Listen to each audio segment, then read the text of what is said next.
Sasha Debevec-McKenney is the author of the poetry collection Joy is My Middle Name. She received her MFA from NYU and has held fellowships from the University of Wisconsin and Emory University. Her poems have appeared in places like the New Yorker, the Yale Review, and Granta. She was born in Hartford, Connecticut, and is currently an assistant professor of writing at Grand Valley State University.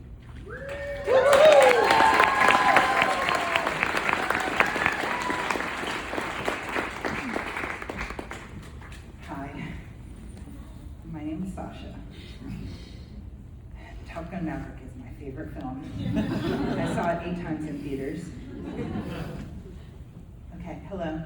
This poem's called Like. Oh, also I'm really happy to be here. And thank you. I'm gonna take a deep breath. You wanna take one with me? Okay.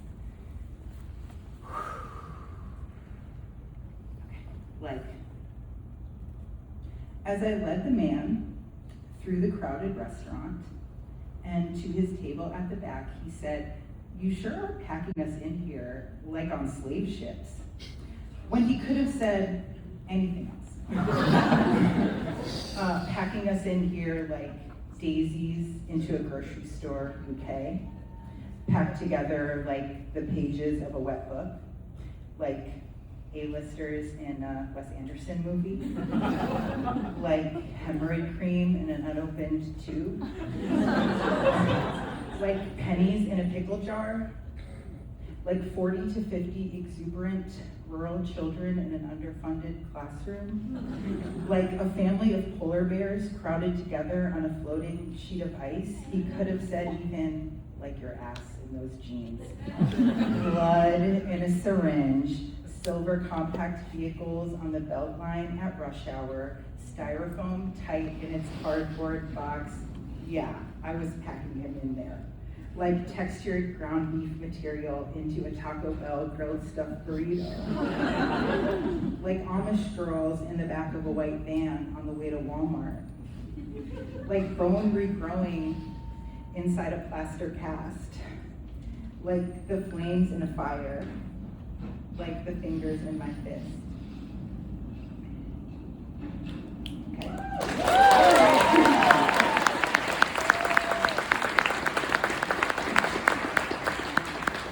Okay, this is another poem. Asked the girl in front of me on the sidewalk where she got her backpack from, and her response was Amazon. Sometimes you feel so immediately connected to other girls, and sometimes you don't. Every month, I think about how Monica told me once that when your period blood is brown at the beginning, it's the leftover blood from last month. Every girl has experienced this, and yet some of us buy our backpacks on Amazon and some of us don't. I was interviewed on the radio, and the producer said, "No swearing on live radio," and that includes pissed off and in shitification. But fuck. I miss my old life, and I miss the one before that, too. In class, we each chose an odd headline to help start our story. I chose "One-of-a-kind hair museum closes after 39 years, but there's good news." Instead of writing, I read article after article about the hair museum, which housed, allegedly, the hair of Jesus, Elvis, Marilyn, John Lennon, Ronald Reagan. It hurt me to know I would never be able to go. There was never any good news anymore. On the bus home, I liked my friend's 3 years sober post. "What a life this decision has opened up for me," she wrote. I looked up, and everyone on the bus had gotten off. In my neighborhood, there's an old flyer still asking, "What does it mean to be human?" It survived all the summer storms. when you see someone celebrating their sobriety, your second thought after how happy you are for them is to consider what you've done to yourself over the last 3 years. You examine the enshittification of your own life. How good your hair used to look, how skinny you used to be, how empty you are now. It feels like blowing your nose after you throw up. Like, here I am next to the toilet, and I want to cry.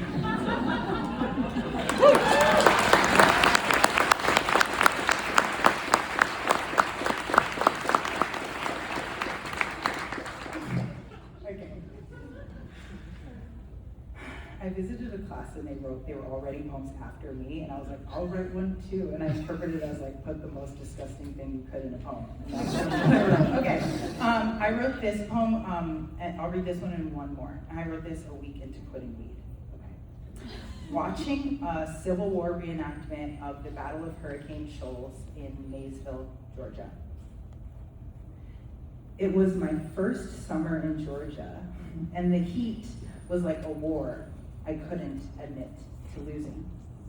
It smelled like sweat and fried dough and horse shit and burning rubber when I opened my car to the Hurricane Shoals parking lot.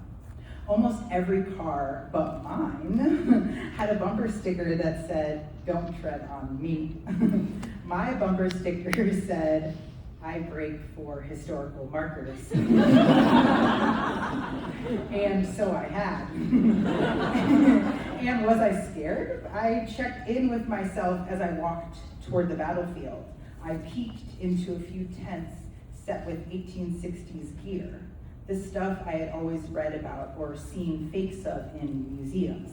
This hardtack has been reproduced to show, no, I wasn't scared. When the reenactors had buttoned their blues and grays that morning, they had gone back in time. They had themselves become their ancestors, sick boys starving their way across the country on foot. This was only theater. Hurricane Shoals was the stage. I was the only one person in an audience of UGA fans and Trump 2024 hats. This was not a place for shame, so I tried not to feel it. Over the loudspeaker, the announcer asked us to prepare. The battle was about to begin. 2 rows of Confederates marched behind me, and a little girl nearby yelled out, "That's my dad!" Someone else yelled out, "Here come our boys," and everybody clapped. The little girl asked if her daddy would win, and her mom said, "No, but we should have." And I wasn't shocked. I wasn't anything really, because all I could think about was how badly I wanted to be smoking weed. At that very moment, how nice it would have been to smoke weed on the drive here. And if I was stoned, I wouldn't be so nervous. And was it too late? Had I already smoked so much weed that my brain would never go back to how it was before? The cannon shot knocked leaves off the trees and shut me up. We were all crowded behind a white fence, watching as the Union stalked its way up to the historic village.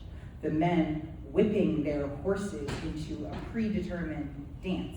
The Yankees would rush forward, fall back, the Confederates would gallop toward them, and both sides would lamely cross swords. It was like nobody was even trying to kill anybody else. There were men on foot too, popping off little rifles into the air, then having to stop for 30 seconds to feign reloading. It was a little pathetic, actually. It was very pathetic. It was more pathetic than me.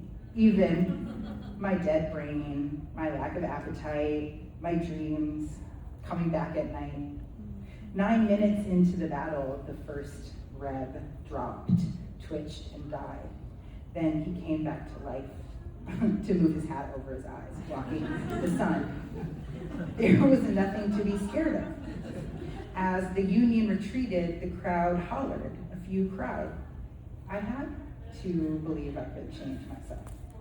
The Confederate cannon fired one last giant smoke ring over my head.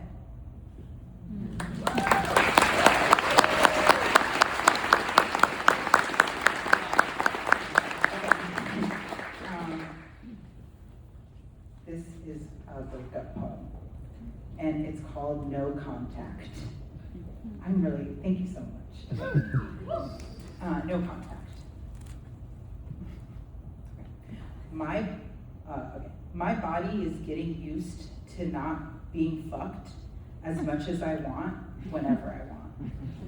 The symptoms are numerous, but mostly it's hemorrhoids. It's to do with my appetite, unhappiness in my gut. I can't have him back. Despite my blood on the toilet paper, despite the itch around my asshole, I keep telling him if he visits, I'll finally let him fuck it. I feel my pulse down there.